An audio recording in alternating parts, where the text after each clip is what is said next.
Hi guys, it's me again, Anjo Aguilar, your trusted real estate broker, and welcome sa part 3 ng ating house tour series dito sa Tanawan Park Place, Tanawan, Batangas.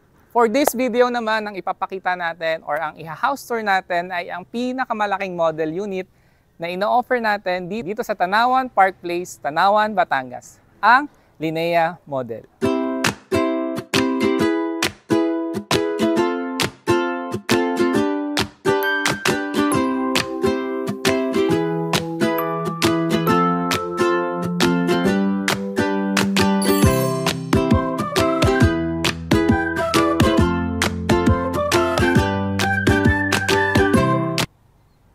Ayan guys, si Linea model ay may minimum lot area na 100 square meters at floor area na 77.25 square meters.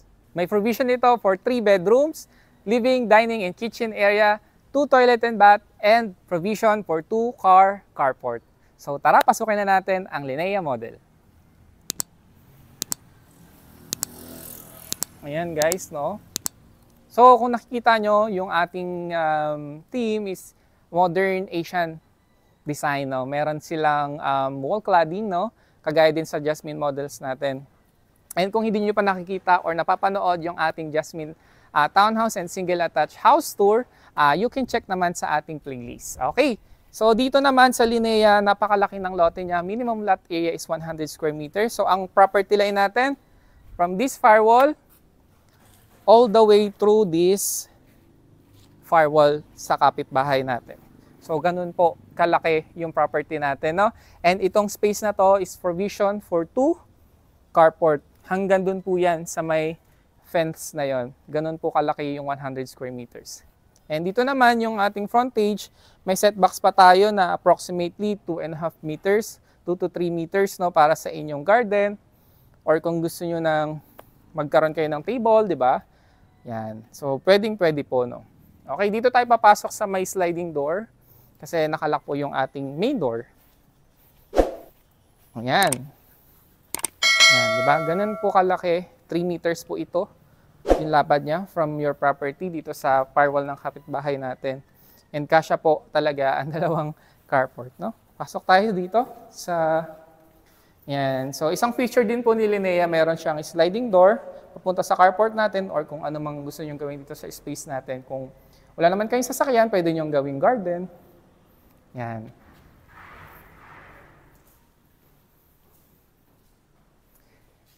Ito naman po yung living area ng ating Linea model, no? As you can see, bare din po yung turnover ng property natin and paulit-ulit ko po sinasabi, no? Kapag bare po ang turnover, malaki din po yung advantage natin. Bakit? Kasi you can design whatever design po ang gusto nyo gawin sa loob ng property nyo. Kung anong gusto yung pintura ng bahay, anong color, kung anong gusto yung design ng tiles, kung anong gusto yung ceiling, kung gusto nyo na naka-drop ceiling kayo, no? Ayan. So, yun po yung advantage natin kapag bare po yung turnover. And, ayan. So, isa talaga sa mga feature na gustong-gusto ko sa Axia projects po natin ay ang malalaking window natin.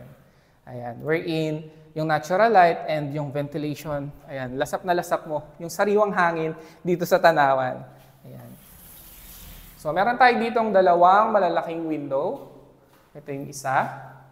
And ito nga, yung ating sliding door papunta sa carport. And ito naman, ayan. So, another feature po ng Linea, kasama po ito sa turnover natin, itong countertop, which is made of cement na din. So, matibay siya. So, para naka-divide na yung ating kitchen dito sa ating dining area and yung ating living area. Okay? So, andito yung ano natin, no, circuit breaker.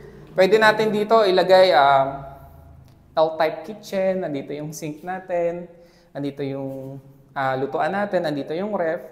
So, kayo naman na po yung magdi-decide kung ano yung gusto nyo gawin. Basta ito po is for your kitchen. And hindi lang yan, meron pa tayong space dito sa likod. Ayan. Meron pa tayong 2 meters na setbacks dito sa likod. Ayan, meron din tayo dito ang kitchen. May sink po tayo dito para sa ating laundry area or service area, no? Wherein pwede kayong, dito nyo gawin yung dirty kitchen nyo or yung laundry area natin. No? And accessible po yan papunta dito sa ating space for carport. Okay. So dito na tayo dumaan para hindi na tayo mahilo papunta sa second floor. Ay, sorry. Ito pala yung ano natin, CR. Nasa ilalim siya ng hagdan, pero nakalak lang kasi. Same lang naman siya ng turnover sa Jasmine model natin na may shower, may water closet, and may lavatory, and naka 4 layered tiles. So nakalak kasi siya, no? Ayan. Dito naman sa hagdan, ayan, isa din to sa gusto kong feature ng Linea, no? Bukod dito sa may mahaba siyang glass window pane, ayan, hanggang second floor yan. Ang gusto ko sa hagdan ni Linea model, hindi siya matarik or hindi siya mataas baytangan or hakbangan kasi mababa lang siya, no? Yan. So kung medyo, ayan, hirap kayong humakbang, napakaganda nito. And malapad siya, pwedeng 2 tao yung magsalubong. So yan. May handrails na din siya na metal, tibay kasi kahit ugain, no, hindi gumagalaw. And combination nito ng cement. Hindi, cement lang to. Ayan. Diba? O, pag hakbang natin, very smooth lang. Hindi siya mahirap ihakbangan. Okay. Sa second floor ng Linea, meron siyang isa pang toilet and bath. Ayan. So, syempre may mga pungsoy-pungsoy kasi, no, hindi natin dinirekta na paghagdan diretso pintuan. So, nagkaroon dito ng space and dito nilagay yung, yung ating door papunta sa toilet and bath. And yung pintuan natin sa toilet and bath, PVC door naman siya. Pakita natin yung turnover ng CR sa second floor. Ayan, wala din ceiling, bare nga po ang turnover. Pero may 4 layered tiles naman siya. Ayan. Yung shower area nandun sa may kabila. Ayan, dyan. Ayan, yung shower area. Ayan. Since provision nga ito for 3 bedrooms and bare and turnover, may naka-ready na sila, mga outlets, sockets, at saka switches, no?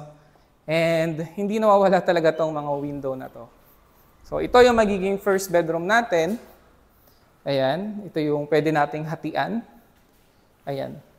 And may naka-ready na siya na socket for your air condition unit. Ayan. So meron dito, pag ito yung magiging first bedroom nyo, may 2 kayong window. Ayan. And dito naman, yung sa gitna, yung second bedroom, meron siyang isang window. And yung pwede natin gawing third bedroom ito. Ayan. So kung yun yung gusto nyong renovation, very simple lang, lalagyan lang natin ng tiles, ng division, at saka ng ceiling. So meron na kayong 3 bedrooms. And pakita lang natin, no, yung ceiling natin. Ayan. So metal naman na yung framing natin para sa roof. Ayan. And meron akong good news sa inyo, no. Doon sa mga previous video natin dito sa Tanawan Park Place, kagaya ng Jasmine Townhouse at saka ng Jasmine Single Attached Duplex, may papakita din ako sa inyo dito sa Linea na sample expanded unit niya, no. So, doon napapakita natin kung paano na-maximize yung 100 square meter lot and ano nga ba yung pwedeng or yung possibility na pwedeng kalabsan kapag na-expand na or na-renovate na itong Linea model unit. Kasi kahit ako noon, nung unang punta ko dito, nung pinasok ko itong actual turnover, medyo nahihirapan akong i-visualize kung ano ba yung pwede kong gawin dito. Ano ba yung pwede nating pang i-improve? Ano pa yung, paano ko ba ito i-renovate para ma-maximize ko yung property? Pero, ang galing lang ni Axia kasi binigyan tayo ng idea kung paano ba natin ito ma-maximize itong 100 square meter ni Linea. So, puntahan na natin yung sample expanded unit dito sa kabila. So, let's go! Ayan. So, excited na ba kayong pasukin itong sample expanded unit ni Linea? Ako, excited na ako ipakita sa inyo. So, tara, pasukin na natin! Hindi ko alam kung saan ako mag-uumpisa. Actually, siguro dito na lang sa carport. Okay. Ayan. So, kung kanina, pinakita ko sa inyo na lupa lang siya, very plain, no? Ito dito, yung carport nyo, na dito sa sample expanded, ginawa nila, nilagyan nila ng covered parking. No? Para syempre, pag umulan umaraw man, yung sasakyan nyo, hindi na mababasa or mabibilad sa araw. And ayan. So dito na muna unahin natin hanggang dito. No? Ayan.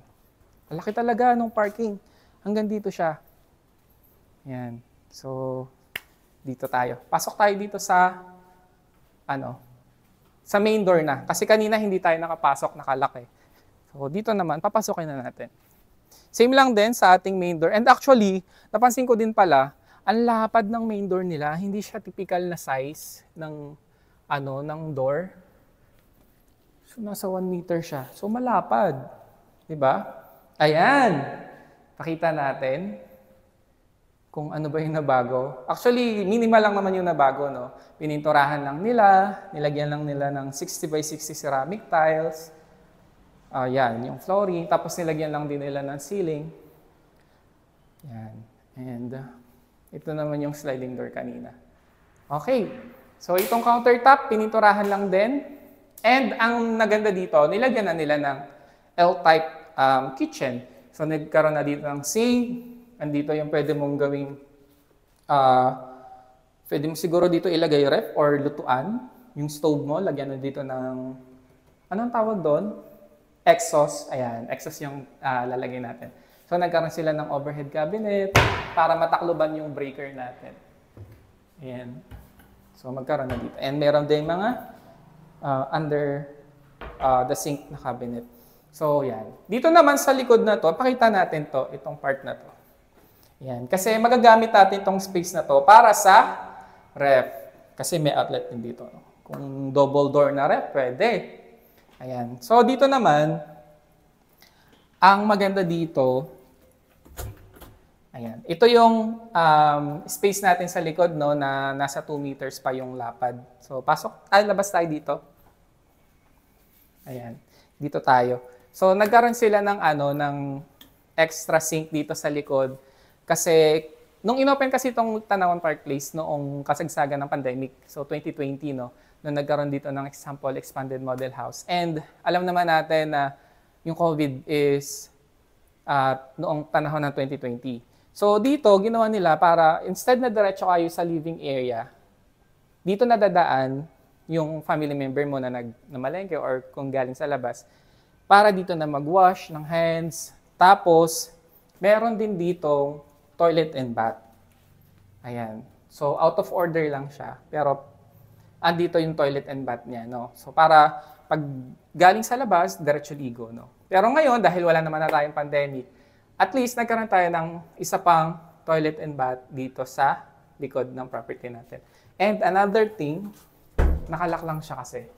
So, dito, pwede natin siyang gawing maid's room. So, malaki siya, nasa 2 by 2 square meters. 2 by 2. So, nasa 4 square meters siya na room.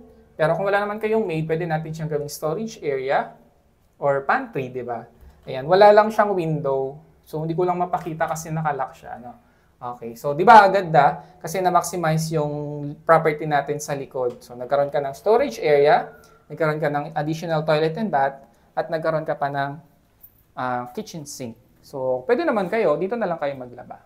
Okay. Ayan, pasok na tayo. Punta tayo sa, ayan. Ito, yung toilet and bath kanina na hindi natin napasok. Dito, bukas. Same lang din, nagkaroon ng ceiling, shower, water closet, lavatory, nakatiles na din. Very, lang din, simple na toilet and bath. So, dito din, may space pa tayo sa ilalim ng hagdan. In-enclose lang nila yung hagdan. And then, naka-enclose na pala talaga to kasi sementado naman yung pagkakagawa ng ating hagdan.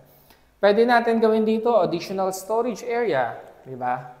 So, nasa inyo na po yung freedom kung ano yung gagawin natin sa mga spaces natin na nandito sa Linea. So, ito, pininturahan lang po nila ng brown, tsaka black dito sa handrails.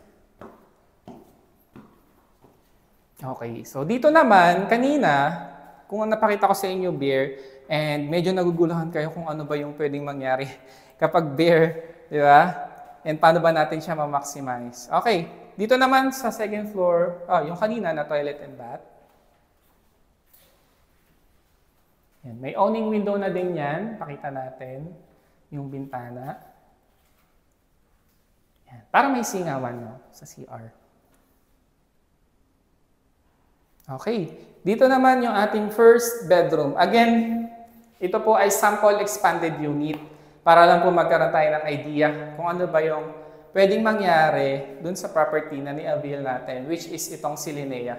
Actually, ito talaga yung isa sa pinakagusto kong project dito sa Axea. Kasi nga, 100 square meter na siya and grabe yung pwedeng mangyari dun sa property. Ayan. So, ito po, may sliding window. Ayan. So, yung flooring natin, naka-vinyl tiles.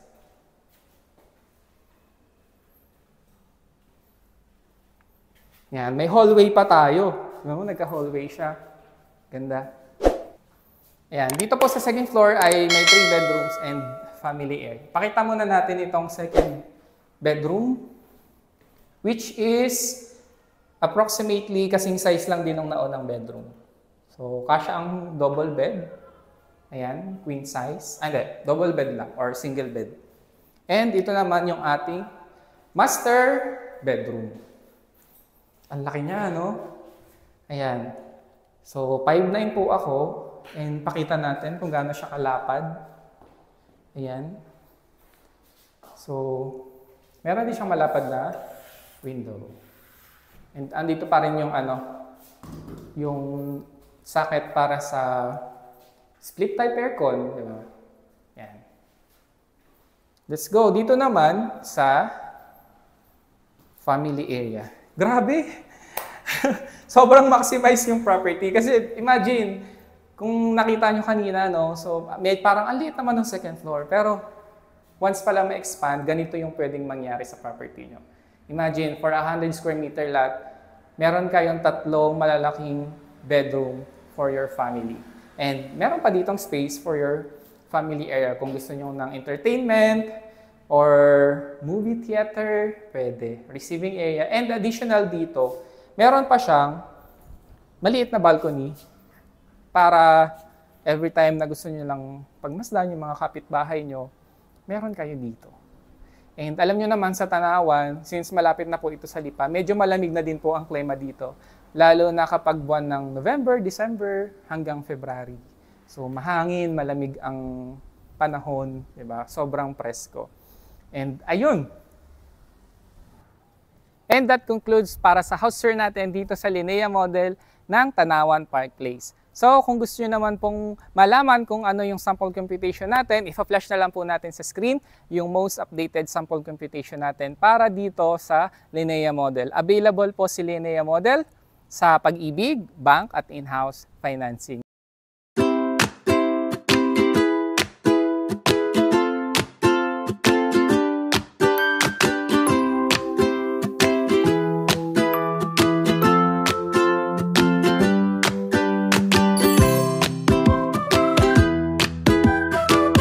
Now, kung gusto nyo naman pong makita ng personal itong ating project, iba pa rin naman talaga kapag personal na nating nakikita yung ating mga model house, no? So, you can contact me sa following details na ipa-flash po namin sa screen. Ayan. So, kung nagustuhan nyo po itong ating house tour at hindi ka pa nakasubscribe, baka naman, please click the subscribe button and click the notification bell para naman po updated kayo sa mga susunod pa naming house tours. Once again, this is Broker Anjo, your trusted real estate broker, and thank you for watching. Paalam!